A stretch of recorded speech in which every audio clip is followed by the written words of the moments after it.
So we've made several videos about Maslow's hierarchy of needs and humanistic psychology, and you may be familiar with Maslow's hierarchy of human needs, or you may not.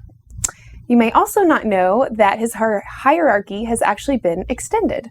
So in this video, we're going to look at the extended hierarchy of human needs. So one thing that we've tried to make clear in previous videos, but may not always come across, is that Maslow's hierarchy of needs is actually a motivational theory. It is his look at what actually motivates people to do the things that they do, to behave the way that they behave. And so throughout this video, I want you to keep that in mind. So basically, the theory goes that we're all humans and we all have certain needs. And when those needs are not being met, it will actually motivate us or put us into action toward trying to fulfill those needs. So in other words, it's these human needs that we all share that actually motivate us to do the things that we do. So Maslow's original hierarchy of needs contained 5 different levels, and the extended version has 8 different levels of needs. The first 4 we could call the basic needs. Maslow also referred to these needs as the deficiency needs, because if you were ever in deficiency on any of these needs, it would certainly motivate you into action. The 4 remaining needs could be called the higher order needs. They could also be referred to as the growth needs.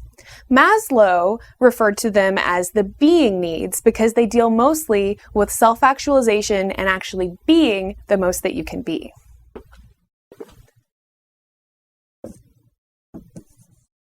So now we're going to go through each of these 8 levels of needs, starting with the basic needs at the bottom and moving all the way to the top to the higher order needs.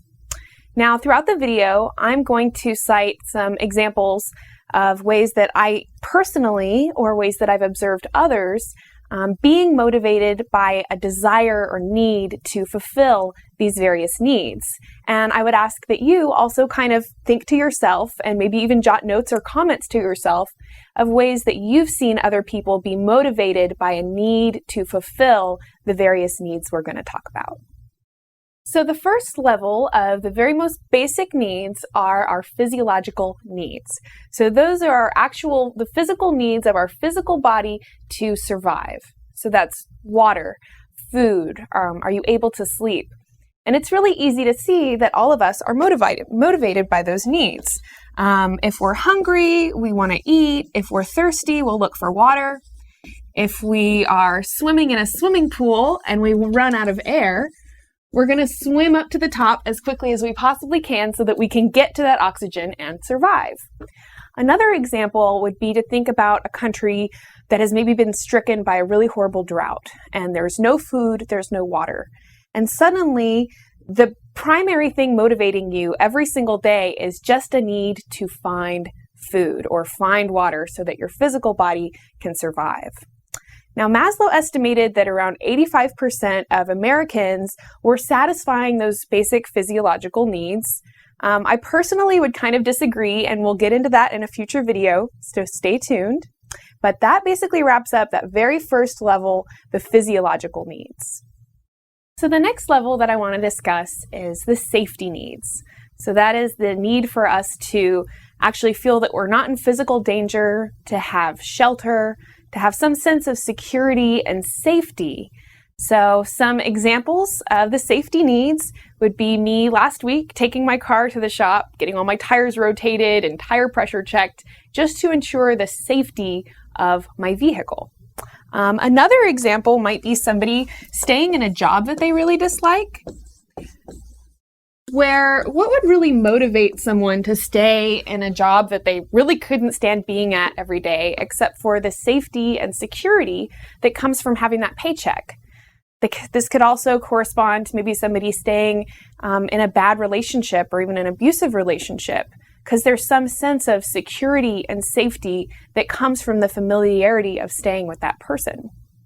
So thinking about satisfying the safety needs, I think it's important to recognize that when our safety needs are not being met, or we have some fear that we won't be able to meet our safety needs, won't be able to pay our rent or something like that, what usually happens is stress and anxiety. And most of the time when I think about I'm stressed out, I have a lot of anxiety, it often kind of can lead back to fulfilling those safety needs and having some sort of fear of my safety or fear of my condition that causes me to feel some anxiety, causes me to feel some stress, all because I'm not meeting my safety needs.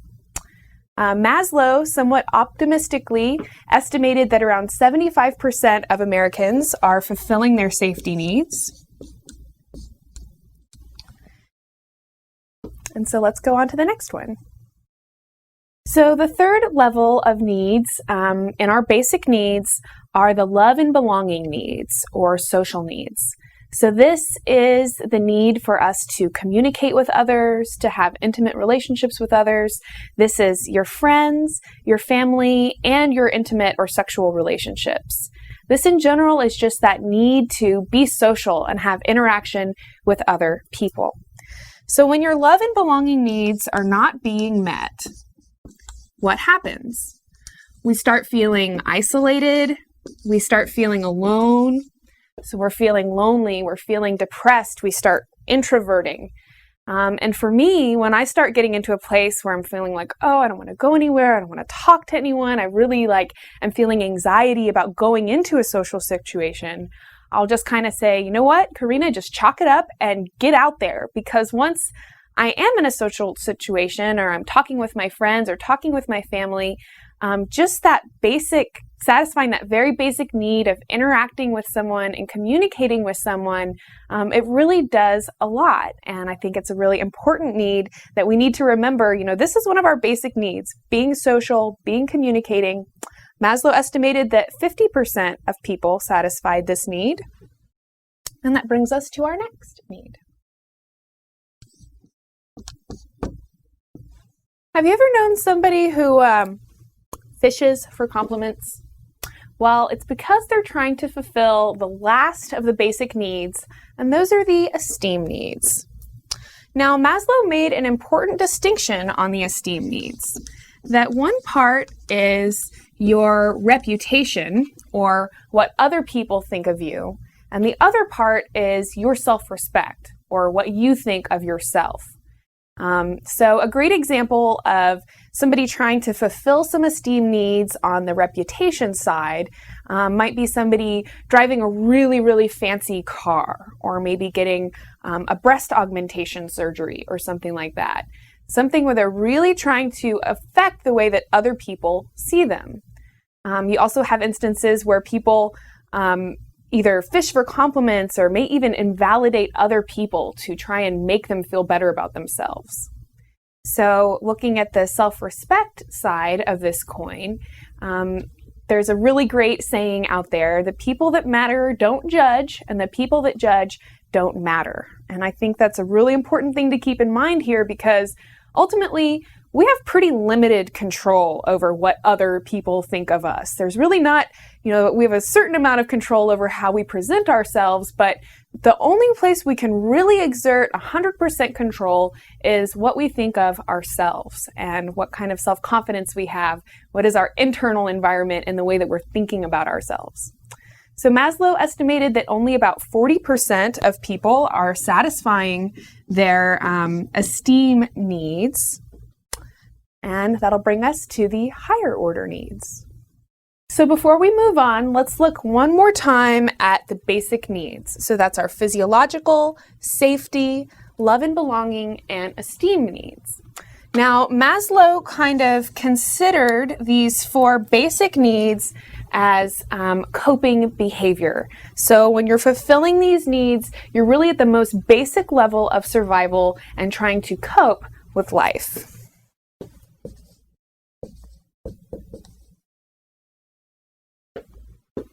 So now we're moving into the higher order or growth needs. Now this first one that we're going to talk about actually comes from Maslow's extended hierarchy of needs, and it is the need to understand. So this could be cognitive needs, needs to know things,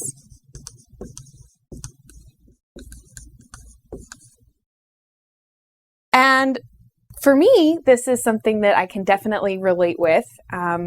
all throughout college, I was really driven by a desire to know things, to understand things. Actually, a big part of the reason that I'm now here at Psyche Truth is because I have a desire to have more understandings, a desire to know things. It's those cognitive needs that are maybe why there's the Discovery Channel or the History Channel, these different sources that are just kind of giving information out there, trying to satisfy that human need that we have to know things. Now, Mikey, the guy on the other side of the camera who actually started Psyche Truth, has a huge cognitive need. He spends most of his time watching documentaries, reading books, doing coursework that's not required for school or job or anything like that. But he has a huge desire to have more understandings, to have more knowledge. And if you're watching this video, it's because there's a part of you that's trying to fulfill your need to understand. So the next level also comes from the extended version of Maslow's hierarchy of needs, and it is aesthetic needs.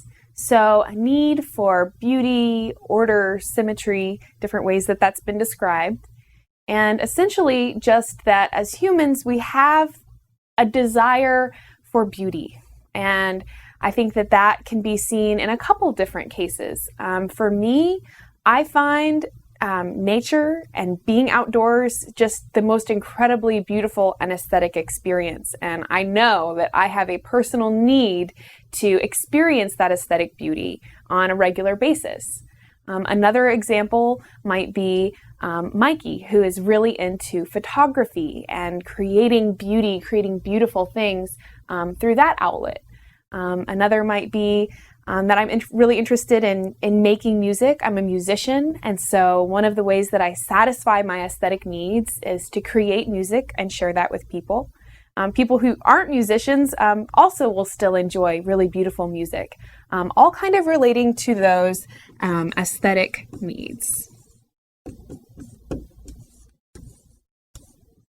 Our next level is the self-actualization needs. So that is being who you are, being the best person that you can be, really living up to your true potential. So one interesting thing about the self-actualization needs is that one of the characteristics that Maslow listed is morality. And so why is morality a part of self-actualization needs? And so Maslow was pretty optimistic about people and generally thought that for the most part, humans were well-meaning. So when people did bad things, he reconciled it or explained it as an attempt to satisfy some of the other needs. So examples might be if you are really in a state of starvation, you have no food, you might steal from someone else in order to satisfy those physiological needs. If your safety needs are threatened and you're really living in a constant state of fear and anxiety, you may be violent towards someone else in order to protect yourself or feel that you're protecting yourself. In some cases, people, in an attempt to satisfy love and belonging needs, may actually have an affair or cheat on the person that they're with. So it's kind of a dysfunctional way of attempting to satisfy these other needs. People who are really strongly attempting to satisfy their esteem needs may even be mean to other people or invalidate other people or even be physically abusive to someone else so that they can somehow feel better about themselves. So some other aspects of the self-actualization needs are creativity, spontaneity, acceptance, and fulfilling your personal potential or being as good as you can be at whatever it is that you're really interested in. So a big part of that is finding your purpose, finding that thing that really drives you and motivates you. So for me, that's playing music. When do I feel the most like myself, the most just euphoric? It's when I'm performing or sharing my music with people. For Mikey, it's photography, it's producing these videos, it's helping facilitate understanding for other people, something that really drives him and really helps him feel that he's meeting his full potential. So Maslow estimated that about 10% of Americans were meeting some of their self-actualization needs, and that only 2% were actually meeting all of their self-actualization needs. Among college students, he estimated that 0.1% of students were meeting their self-actualization needs.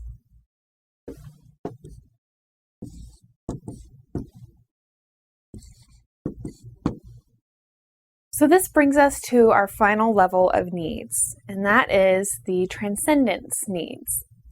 Now, this level is literally looking beyond yourself, beyond your selfish needs, beyond any of the needs we've talked about before, and actually is a need to help others reach their full potential, or to help others in general. So this would be compassion, sympathy, empathy, those true virtues that are taught by so many of the different philosophies, and that really come right down to you care more about everyone else around you than you do about yourself. You're willing to take time out of your day or effort out of your life to really try and help other people. And Maslow theorized in his hierarchy that those feelings, those virtues, could only be met once you were truly satisfying all of your other needs.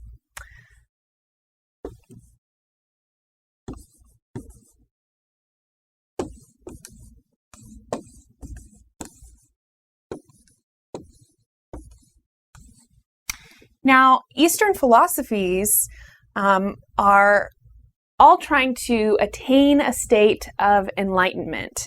And for all intents and purposes, meeting those transcendence needs is really kind of the equal of that state of enlightenment, which is truly being in touch with the sense that there is a universal consciousness, a universal connection between each and every one of us and the earth that we're living on, that there really is a universal brotherhood, and that by doing things to help our fellow humans out, we're actually doing a whole lot to help ourselves as well. So looking back at our hierarchy of needs, I want to point out a couple more things. One is that when you are satisfying these basic needs or the coping needs, usually this is more of a situation with some instant gratification, but not necessarily long-lasting gratification. So really easy examples to see would be you're hungry, you eat, you feel really gratified and stuff for a minute, but it's not something that really lasts a long time. Another example might be having a one-night stand or finding someone, that you hook up with for a short time or something, and you get some love and belonging gratification from that, but it doesn't really stick. It doesn't last. And when you're addressing the higher order needs, this is when you're really dealing with what makes you happy. So maybe it's not as intense amount of gratification as receiving a compliment from someone or something like that, but it's the kind of pleasure, the kind of, satisfying your needs that really lasts and is really going to bring you happiness.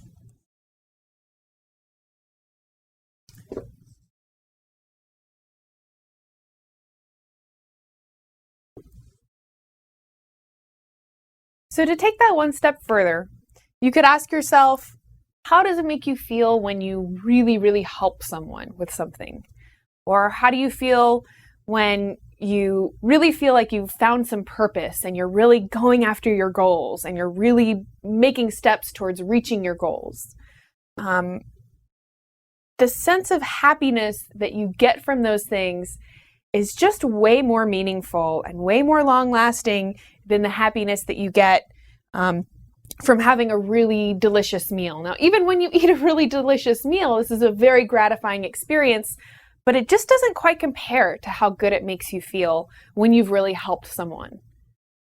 So I would theorize that happiness pretty much comes down to the satisfaction of these higher order needs. So truly caring for other people and truly helping other people. finding your purpose, finding your meaning in life, what really drives you, and then doing those things and how motivating that is to be doing something that makes you really feel like you're fulfilling your potential, to experiencing beauty, and to learning. How good does it feel when you understand something you've never understood before, or you find out something new that you never knew before? That's a really incredible feeling. And I think that there is a lot to be gained by looking at this hierarchy of needs and using it to our best advantage, so that we can help attain the happiness that Maslow talked about. So that brings us to the end of my discussion of Maslow's extended hierarchy of needs. In a future video, I'm going to give you the Psyche Truth version of the hierarchy of needs. Did Maslow miss something? And in another video, we're going to discuss Maslow's hierarchy of needs and if it can help us to have a healthy, sane relationship, or if such a thing is even possible. So much for watching my video. Give me a thumbs up if you liked it. Please leave me a comment down below. Let me know what you think. Give me your thoughts. Give me your questions for future videos. And be sure to subscribe to Psyche Truth. If you liked this video, we have hundreds of more alternative videos ranging from sexual health to psychology to mind control. So if you liked it, go ahead and click on me to enter the Psyche Truth channel.